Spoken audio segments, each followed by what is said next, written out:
Hello friends, അസ്സലാമു അലൈക്കും. വർണ്ണാലയം കപ്പിൾസിലേക്ക് സ്വാഗതം. ഇന്നലെ നമുക്ക് നല്ല അത്യാവശ്യം വലിപ്പമുള്ളൊരു നീരാളിനെ കിട്ടിയിരുന്നു. അപ്പോൾ അത് ഞാൻ പിന്നെ ഇന്നലെ തന്നെ ഫ്രഷ് കൊണ്ടുവന്ന് നമ്മൾ ഉണ്ടാക്കുമ്പോൾ നല്ല ടെമ്പറായിരിക്കും അത് കഴിക്കാൻ. അതുകൊണ്ട് പിന്നെ ഞാൻ ഇന്നലെ ഒന്ന് ഫ്രീസറിൽ വെച്ചു. അപ്പോൾ ഫ്രീസറിൽ വെച്ചാൽ നല്ല സോഫ്റ്റായിട്ട് തന്നെ നമുക്ക് ഉണ്ടാക്കിയെടുക്കാം. ഇതാ കണ്ടില്ലേ, നല്ല വലിപ്പമുള്ളൊരു അപ്പലായിരുന്നു. നമ്മുടെ ദ്വീപിലെ അപ്പലാണെന്നല്ലോ പറയുന്നത്. അപ്പോൾ ഇതാണ് അതിൻ്റെ കണ്ണ്. ഇതതിൻ്റെ തൊപ്പി മുകളിൽ കാണുന്ന അത് നമുക്ക് കിട്ടുമ്പോഴേക്കും അത് അറ്റുപോയായിരുന്നു. ഇതാണ് അതിൻ്റെ പല്ല്. കാലിൻ്റെയൊക്കെ നടുവിലായിട്ടാണ് അപ്പലിൻ്റെ പല്ലുണ്ടാകുന്നത്. അപ്പോൾ ഇനി അതൊന്ന് നന്നായിട്ട് കഴുകിയെടുക്കണം. അതിന് വേണ്ടിയിട്ട് ഞാൻ കുറച്ച് ഉപ്പ് പൊടി വെച്ചിട്ട് നന്നായിട്ട് തിരുമ്പി കൊടുത്താൽ അതിലെ വഴുവഴുപ്പൊക്കെ പെട്ടെന്ന് അങ്ങ് മാറിക്കിട്ടും. ഇല്ലെങ്കിൽ നമുക്ക് ഇങ്ങനെ ഒരുപാട് വെള്ളത്തിൽ ഇങ്ങനെ തിരുമ്മി കഴുകണം. അപ്പോൾ ഞാൻ വിചാരിച്ചു ഉപ്പ് കൊണ്ട് കഴുകാമെന്ന്. അപ്പോൾ ഉപ്പ് കൊണ്ട് തിരുമ്മി കൊടുത്തപ്പോൾ പെട്ടെന്ന് അതിലെ വഴുവഴുപ്പൊക്കെ പോയി കിട്ടി. അപ്പോൾ ഇനി കഴുകാം. അപ്പോൾ നന്നായിട്ട് വൃത്തിയായിട്ടുണ്ട്, വഴുവഴുപ്പൊക്കെ പോയി. ഇനി നമുക്കത് കട്ട് ചെയ്തെടുക്കണം. അപ്പോൾ അതിൻ്റെ ഈ പല്ലിൻ്റെ ഭാഗവും പിന്നെ അതിൻ്റെ 2 കണ്ണും ഉണ്ടല്ലോ, അതൊക്കെ നമുക്ക് നീക്കിയെടുക്കാം. അത് ഉണ്ടാക്കുമ്പോൾ യൂസ് ചെയ്യാറില്ല. അപ്പോൾ അതൊക്കെ എടുത്ത് മാറ്റിയിട്ട് നമുക്കൊന്ന് ചെറിയ കഷ്ണമാക്കി മുറിച്ച് കൊടുക്കാം. കത്തി കൊണ്ട് മുറിക്കുന്നതിനേക്കാൾ എളുപ്പം ഈ കത്രിക കൊണ്ട് കട്ട് ചെയ്യുന്നതാണ്. അങ്ങനെയാകുമ്പോൾ നമുക്ക് ഒറ്റയ്ക്ക് തന്നെ കട്ട് ചെയ്തെടുക്കാൻ പറ്റും. അങ്ങനെ ഓരോ കാലും ഞാനിങ്ങനെ മുറിച്ചെടുക്കുകയാണ്. 2 കാല് മോന് വേണമെന്ന് പറഞ്ഞിട്ട് സെപ്പറേറ്റ് ഞാനത് മാറ്റി വെച്ചിട്ടുണ്ട്. അവന് കാല് തന്നെ മുറിക്കാണ്ട് ഫ്രൈ ചെയ്ത് തരണം എന്ന് പറഞ്ഞു.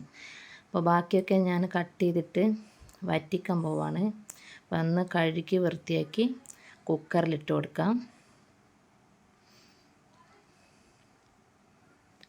അപ്പോൾ കുക്കറിലിട്ട് ഇനി മുളക് പൊടി അതിനകത്തേക്ക് ഇട്ട് കൊടുക്കാം. ഞാനിവിടെ ഒരു 3 സ്പൂണ് മുളക് പൊടിയാണ് ചേർത്ത് കൊടുക്കുന്നത്. ഇത് ഏകദേശം 2 കിലോൻ്റെ അടുത്തുണ്ടായിരുന്നു അപ്പൽ പിന്നെ വേസ്റ്റും ഇല്ലല്ലോ. ആകെ ആ 2 കണ്ണും പിന്നെ ആ പല്ലും മാത്രമേ കളയാനുള്ളൂ, ബാക്കിയൊന്നും കളയാനില്ല. അപ്പോൾ ഇത്തിരി ഒരു 1/4 ടീസ്പൂൺ തന്നെ ഇല്ല, അത്രയും ഉപ്പ് ആഡ് ചെയ്തിട്ടുണ്ട്. ഉപ്പ് നോക്കിയിട്ടൊക്കെ ആഡ് ചെയ്താൽ മതി, കാരണം അപ്പൽ ഇത്തിരി ഉപ്പുള്ള പോലുള്ളതാണ്. അതുകൊണ്ട് നമുക്കധികം ഉപ്പൊന്നും ചേർക്കേണ്ടതില്ല.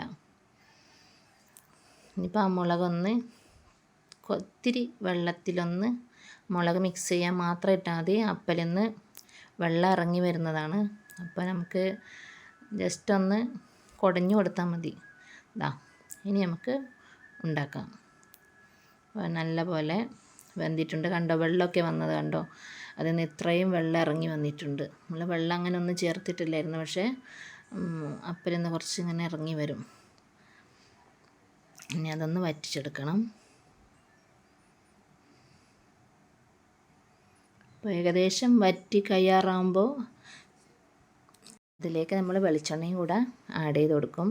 പിന്നെ ഇപ്പുറത്ത് മോന് വേണ്ടിയിട്ട് ആ 2 കാല് ഞാനിങ്ങനെ ഫ്രൈ ചെയ്യുന്നുണ്ട്. മോൻ അങ്ങനെ മതിയെന്ന് പറഞ്ഞ്. അപ്പോൾ നമ്മുടെ ഇപ്പുറത്ത് നമ്മുടെ അപ്പൽ വറ്റിച്ചത് റെഡി ആയിക്കൊണ്ടിരിക്കുകയാണ്. അപ്പോൾ റെഡി ആയിട്ടുണ്ട്. ഇതാണ് അപ്പൽ വറ്റിച്ചത്. ഇനിയിപ്പോൾ ഒരു പാത്രത്തിലേക്ക് ഇടാം. ഇതാണ് അപ്പൽ വറ്റിച്ചത്. അപ്പോൾ നിങ്ങൾക്ക് എൻ്റെ ചാനൽ ഇഷ്ടമായെങ്കിൽ സബ്സ്ക്രൈബ് ചെയ്യാനും ലൈക്ക് ചെയ്യാനും കമൻറ്റ് ചെയ്യാനും ഒന്നും മറക്കരുത്. ഇപ്പുറത്ത് മോൻ്റെ ഫ്രൈയും വച്ചിട്ടുണ്ട്. മോൻ്റെ അപ്പൽ ഫ്രൈ.